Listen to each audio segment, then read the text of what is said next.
Survei yang dilakukan oleh Indikator Politik Indonesia mengungkapkan tingkat kepuasan publik terhadap kinerja Presiden Joko Widodo mencapai 72% atau tertinggi selama pandemi COVID-19.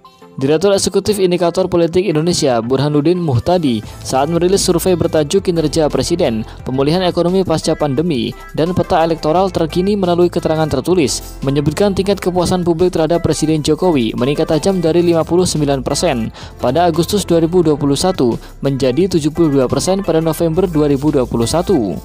Survei tersebut dilakukan dalam rentang 2 hingga 6 November 2021 yang mewawancarai 2020 responden.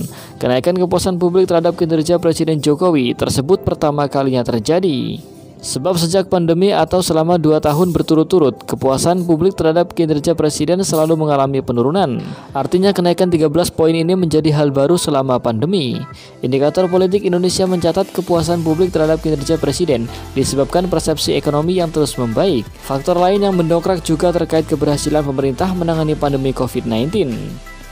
Terkait persepsi ekonomi yang terus membaik, dari hasil survei konsumen Bank Indonesia pada Oktober 2021 juga mencatatkan hal serupa, yakni terjadi kenaikan indeks keyakinan konsumen terhadap kondisi ekonomi nasional.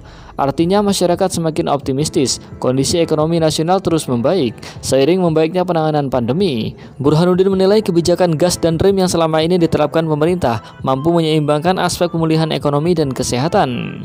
Sejak awal pandemi, Presiden Jokowi memilih opsi untuk menyeimbangkan antara krisis kesehatan dan dampak sosial ekonomi yang ditimbulkan. Selanjutnya, Presiden Jokowi memutuskan penerapan PPKM level 1 sampai dengan 4 untuk menekan mobilitas masyarakat selama merebaknya gelombang kedua.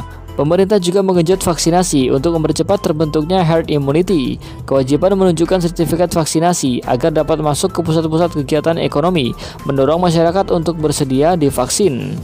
Berbarengan dengan itu, peran Indonesia di mata dunia semakin strategis setelah Presiden Jokowi menerima jabatan presidensi G20 dalam konferensi tingkat tinggi di Roma, Italia.